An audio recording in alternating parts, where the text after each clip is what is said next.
Hey, what's going on, everyone? This is Mitch. Good Wednesday morning to you all. I hope you guys are doing great out there this morning and having a wonderful start to your day and a great week out there so far. Here to bring you the latest information that we have on many things in this morning's video. And the first thing we'll cover is the tropics, as we do have a strengthening hurricane out here in the Caribbean. It's Hurricane Rafael. And not only is this going to strengthen into a Category 2 hurricane, but it has a pretty good shot to strengthen into a major hurricane today. So it's rapidly intensifying right now. We need to pray for our folks here in Cuba.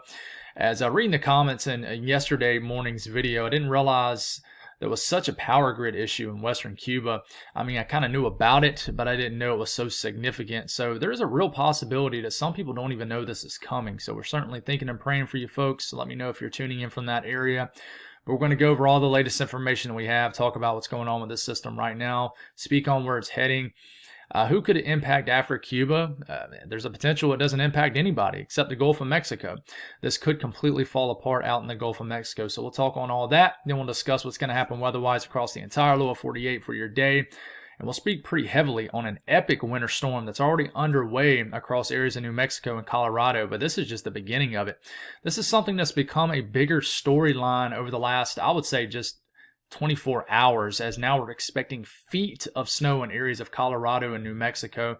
And some of this heavy snow could even ooze into like the western panhandle of Texas, Oklahoma, maybe even Kansas. Pretty wild stuff. So we'll spend some time on that.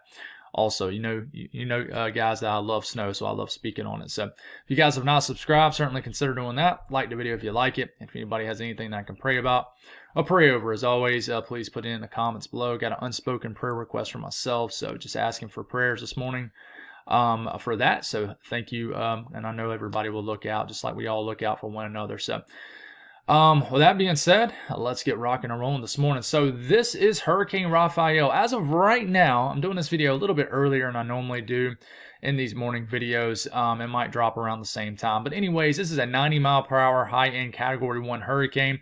This could very well be a Category 2 hurricane by the time some of you folks watch this. In fact, peak intensity has now went up to a 110-mile-per-hour Category 2 hurricane. And I think this has a real possibility of becoming a major hurricane, which is Category 3 or higher. But it's basically between the southern shorelines right here of Cuba, which is right here, and then the Cayman Islands. And I hope you guys are faring well this morning, and Jamaica, as this thing basically split the gap between the Cayman Islands, and this thing is just heading right towards the western end of Cuba. And it's, dealing with some pretty warm sea surface temperatures right in here too. And the upper wind pattern continues to be very favorable. And you can tell that this thing is breathing pretty well as it's popping off these colder cloud tops, rotating around the actual low-level circulation, which is right in here. You see the pinks. These are really cold cloud tops, meaning we're having these tall updrafts soaring up higher up in the atmosphere. The higher up you get, the colder it gets. A broad look at this is the water vapor loop. Speaking of that, just the moist environment that this is working with in the upper level environment. As you can tell, obviously, this is the core of our system right in here. You see how we're getting these whites right in here kind of dispersing like this way, and then they'll kind of come down like that, then like this, and not so much down here. You're getting in a little bit right here. You're even getting a disbursement of air in the upper levels of the atmosphere up here. So this thing basically has an atmosphere that's favoring divergence aloft. So a lot of air is being pushed outward, especially on the northern and the northeastern and eastern side of the storm. So as air is being rapidly pushed outward on top of the storm, it allows for more air to rise through the middle, the lower and the middle portion of the storm, then that gets pushed out. And it's just a continuous cycle of rising air. So that allows for a moist environment, because rising air allows for shower and storm activity. So that's why this thing is so healthy right now. That mixed with the fact that it's still over relatively warm waters of the warm waters of the Caribbean. So, even though it's several days into November now, the Caribbean can still produce hurricanes this time of the year for sure. It's not totally abnormal. Now, if we get a raging hurricane in the northern Gulf of Mexico, things get kind of weird then. But we're not expecting that. So this is what Rafael is doing right now. The latest cone from the National Hurricane Center, this is a 90-mile-per-hour Category 1 hurricane, but by the time some of you folks watch this, this will most definitely be a Category 2.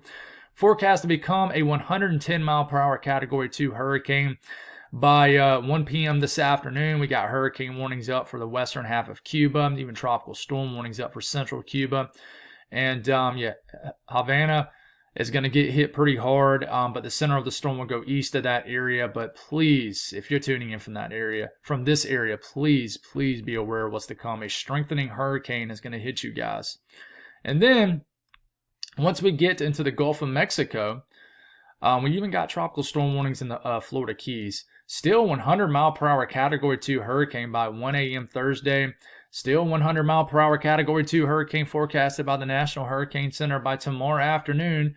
Still the same thing by 1 a.m. Friday. And then it should begin to weaken in the middle of the Gulf of Mexico.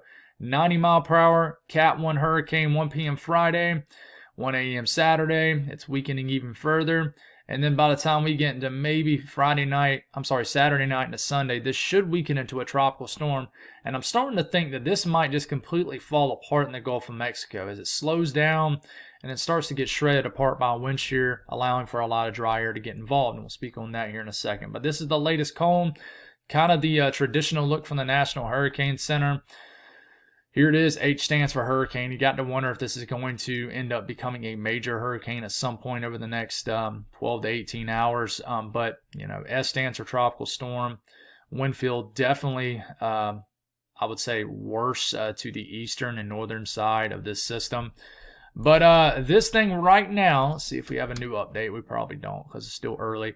Is a 970 millibar low, but I can almost guarantee you it's lower than this now. This was the 3:51 a.m. Eastern Time update, so I mean it's almost 6 a.m. now. So this thing is probably deeper in low pressure in millibar, and I mean it's probably a Category 2 hurricane at this point. But looking at the GFS, and I'm just going to go through this pretty quick as far as where is this going, okay? Because as far as strength, I mean, it's pretty cut and dry. This is going to strengthen all the way up to Cuba, could maintain strength for a while once it gets to the Gulf, and then ultimately it is going to weaken. But hits Cuba this evening, and then gets in the Gulf of Mexico. This is tomorrow evening. This is Friday morning. Could still be a powerful hurricane, kind of in the central or south-central Gulf right here. And then you see that number begin to rise, if you can see it on your screen. 985, 989 Saturday morning. And then we get to a 997 Saturday evening. This tells me this is weakened all the way to a tropical storm, which is what the National Hurricane Center is saying. And then it completely just gets shredded apart to the point where it's nothing at this point by the time we get into early next week. So that's what we were thinking, anticipating that once it gets into the Gulf, it might not even ever make a landfall anywhere else after it makes a landfall in Cuba. It might just completely get ripped apart in the Gulf of Mexico, as conditions are definitely hostile in the Gulf of Mexico this time of the year in November. But just a closer look at what the radar could look like, and this is the HFA model. Okay, this is what the radar potentially looks like. We should be able to get a radar out of this area once it gets a little closer to Cuba. But a 958 millibar low. So it's initializing maybe a touch too strong, but it could very well be in the 950s right now. Okay, latest information was from a few hours ago, so very well could be in the 950s right now. We continue to move forward. We get into about late morning. We get into early afternoon. This thing's tucked in between right into here. I mean, it's coming right towards the southern western coastline of Cuba. Here it comes, makes a landfall this afternoon into this evening. Is a powerful hurricane. I hope people are prepared for this. I think this will be the biggest hitting hurricane since Ian went through this area, and we didn't hear a lot from this area when Ian went through at all. So this is going almost right towards the same areas, and this one will probably be stronger. I think this could easily be a major hurricane, Category 3. It's definitely going to be a high-end Cat 2 at least. But this will go right over Cuba this evening.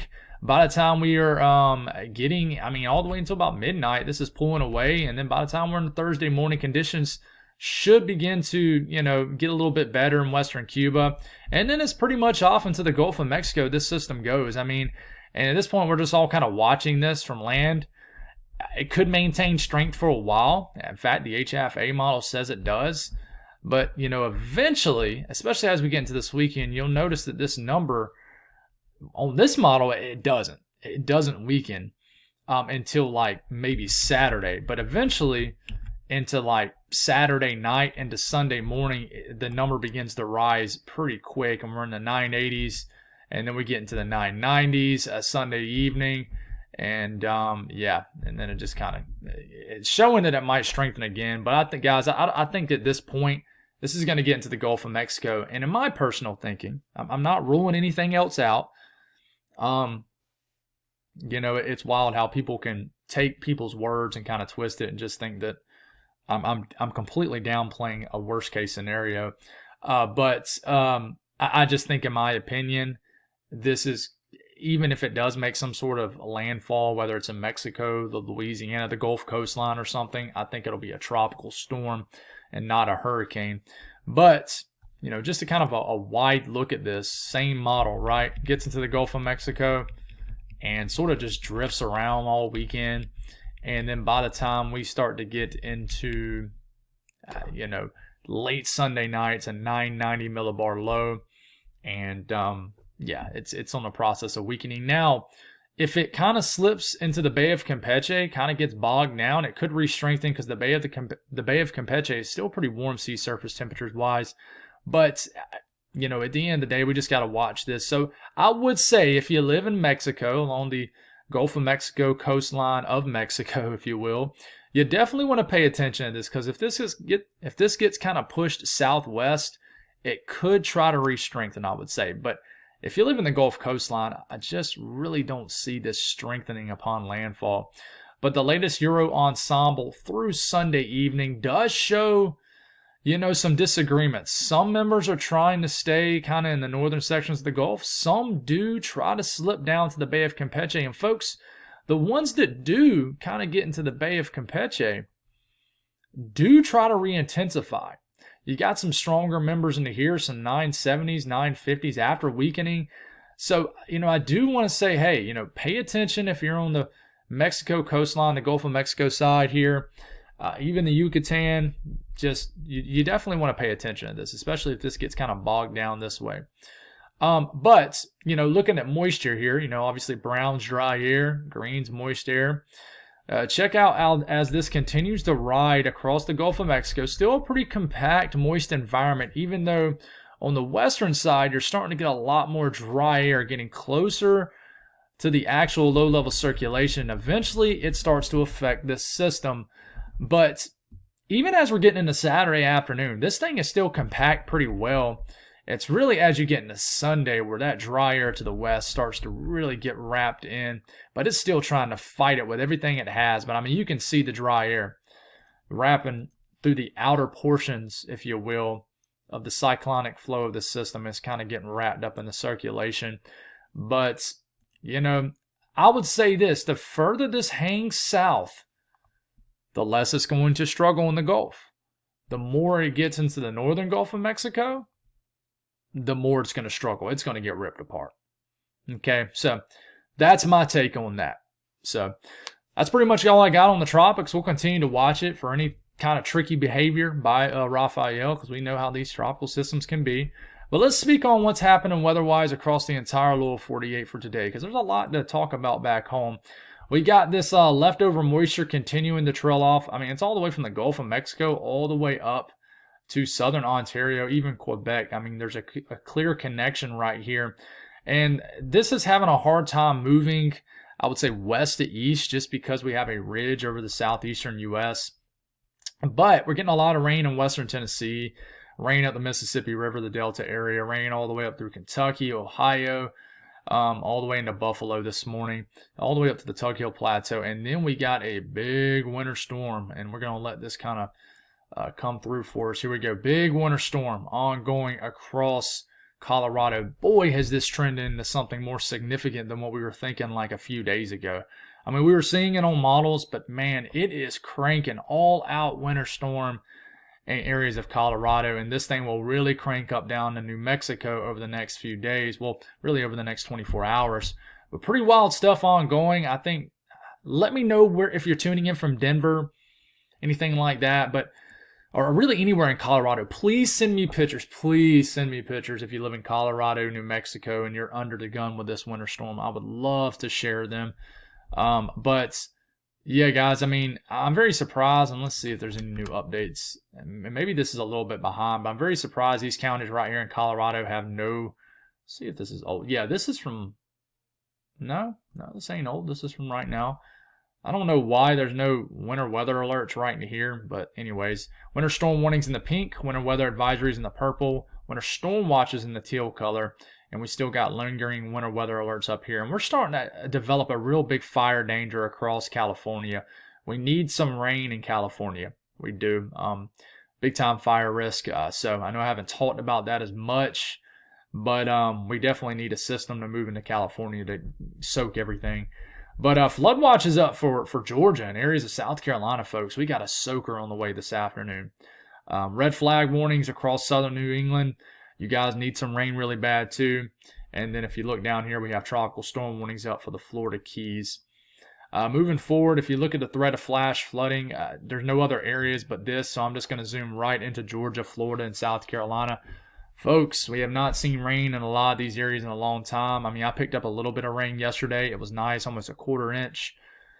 But so we broke our 39-day rainless streak. But man, there's a lot of rain coming from central Georgia. So I know there's probably a lot of areas in Georgia that still has, you got houses with holes in your roof. The insurance people have not been able to maybe get them repaired or whatever it may be. This is going to be a soaker on the way, so make the preparations you need. You got a little bit of time, but there is a moderate risk of flash flooding. So if you see right here, 40% chance in the red area, Augusta down to Dublin. I mean, all the way down to Cordell, I think might be the way you pronounce it, Barnwell, all these areas in between, Waynesboro, Sandersville, Wrightsville, you guys, Warner Robins, you guys have a moderate risk, which means we have a 40% chance up the Aiken, 40% chance of rainfall exceeding flash flood guidance within 25 miles in a given location. And then the yellow area, Columbia, down to Dothan, Alabama, Savannah, etc., folks, Charleston, you have a 15% risk of that. So definitely a lot of rain on the way. And then the risk of severe weather. If you live in the green, kind of the light shaded green area, that's just a general risk of thunderstorms. But once you get down here to the southern tip of Florida, Florida Keys, Key West, have a slight risk of severe weather. And then the marginal risk, Cape Coral, Homestead. This is really driven off tornadoes, folks. You got a 5% risk of a tornado out in the Florida Keys, 2% risk in Naples, Cape Coral. Really just driven off that. There's not really much of a risk of wind or hail. It's just a tornado-driven slight risk and marginal risk for today. So definitely be aware of these outer bands on the northeast quadrant of Rafael down to your south for sure. So the southeast today, and we're going to spend some time on Florida in the southeast, but just a broad look at things. The rain will continue this morning for areas of the Mississippi Delta region, the valley. But the rain really cranks up across Alabama, Georgia, South Carolina, North Florida today. Check out all these showers and storms, and some of this is heavy, folks. It'll fall fast and furious. Rain gets all the way up to Charlotte. Rain just pretty much taking over the southern 2/3 of Georgia. And this will last all the way through the overnight hours. In fact, we're waking up tomorrow morning to a soaker in the low country of South Carolina after getting a ton of rain already in the hours, before that. So here comes Rafael sneaking up on your screen. Of course, the her model is not a good model to use for tropical activity. But anyways, the her model for southern Florida. Here comes these outer bands, and they don't look overly impressive on this, but I really think as we get kind of later this evening, you see these banding features over the Florida Keys. Got to even watch out for these. These could produce a quick spin up along the Florida Keys and even getting into the southwest coastline of Florida all the way into tomorrow morning. And then tomorrow morning, we could deal with a more severe weather risk. So just be aware of these little outer bands, especially later this evening in southwest Florida, including the Florida Keys. And then up here in Georgia and South Carolina, not much going on this morning, but as we get into later this morning to early this afternoon, rainfall will rapidly increase in coverage. By the time we're into 3-4 o'clock this afternoon, we're getting some heavy showers and storms up to Augusta, surrounding areas across central Georgia, down to northern Florida. And then this begins to take over areas of South Carolina and continue to rain like crazy across central and southern Georgia. And, this is 8 p.m. all the way into midnight. This is all the way into 3 a.m. in the morning.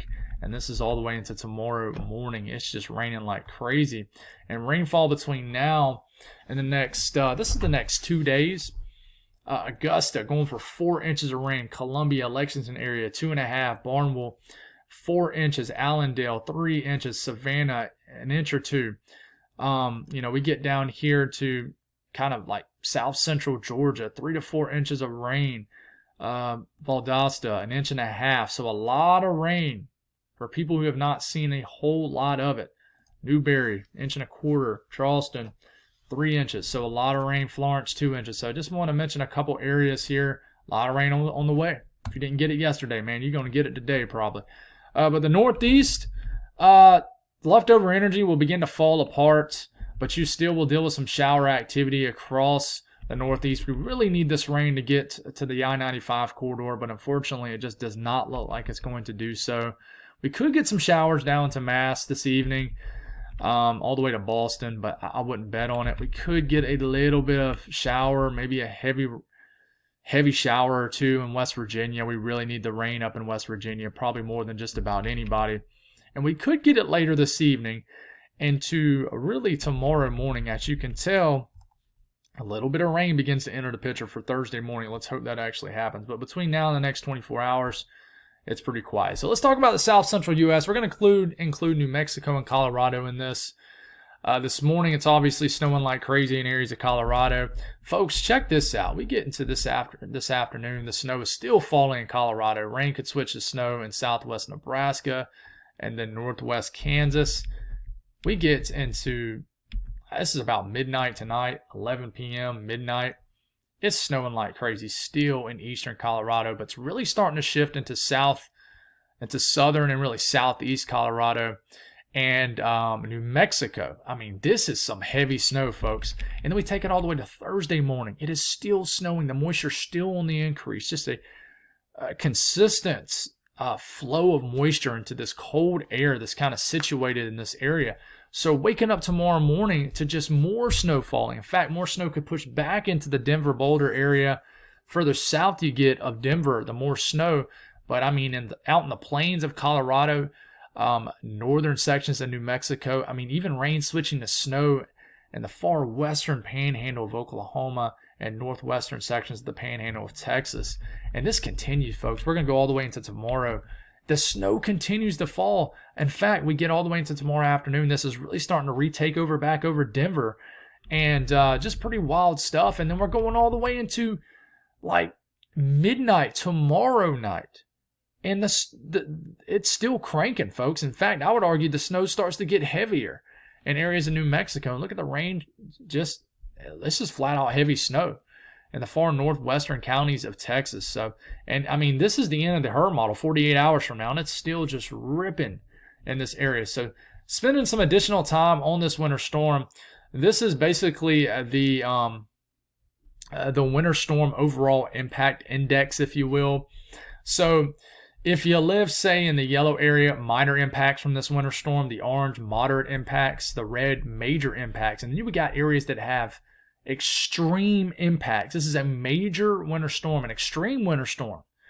So, out here in the eastern plains of Colorado, a major winter storm expected. Certainly down here in southern Colorado, major, extreme.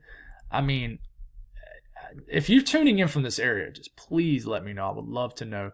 And the chances to see 4 inches of snow, I mean, it's high in these areas. And I mean, it's already added up to that. Chances to see 8 inches of snow, I mean, pretty on up there. I mean, it's a likely chance. I think that this will increase. This is day 2.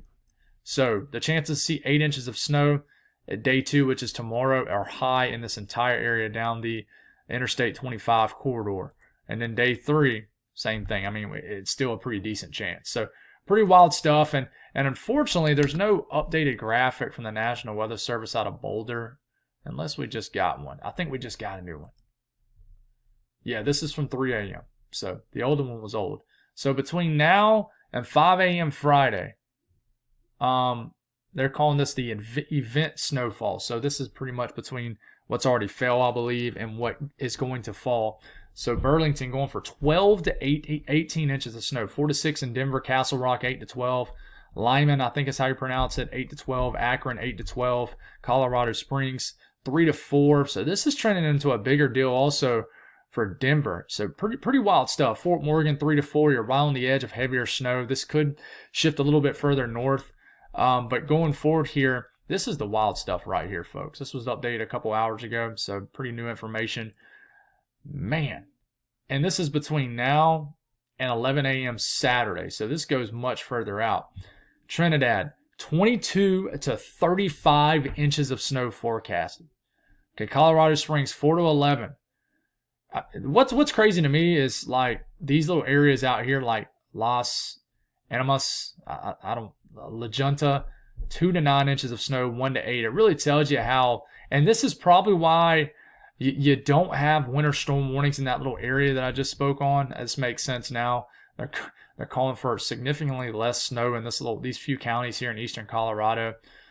Versus probably the way the dynamics are setting up here. But let's go back to this.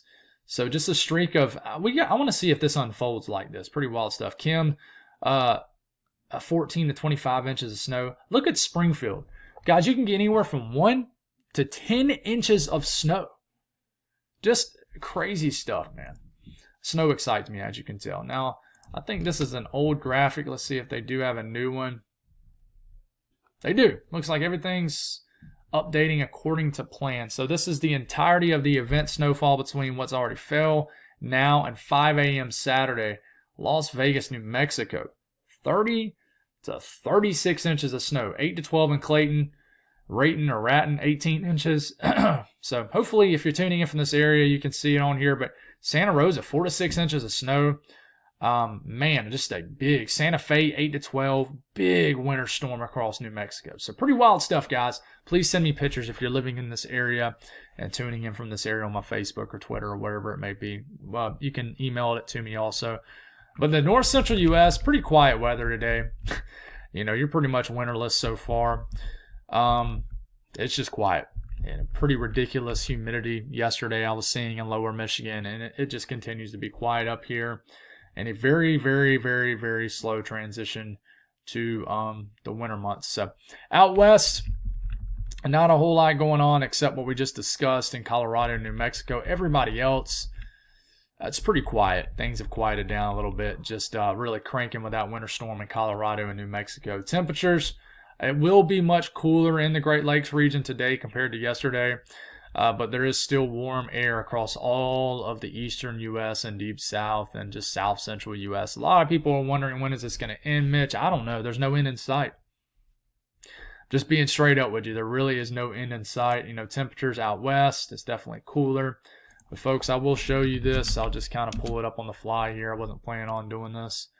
But, this is the 8 to 14-day temperature outlook. This is from the 13th to the 19th of November. And between now and the 13th, it'll be warm. But, even extending this out, November 13th and the 19th, the chances of above average temperatures are pretty high. So, I don't know what's going on with the seasons. It's pretty wild. It's lame, I would say. I go to the mountains, which I'll talk to y'all more about in the coming days because I won't have a video for a few days. But I go to the mountains the 22nd to the 26th of November. And I tell you what, man, if I'm in the mountains and it's in the 70s, that's going to be pretty lame, in my opinion. I just want it to feel like kind of wintry when I go to the mountains. I'm definitely a go to the mountains in fall and winter time as opposed to the summertime. But anyways, that's all I got, guys. Thank y'all for tuning in. God bless all y'all. Stay safe out there. I'll talk to you again soon.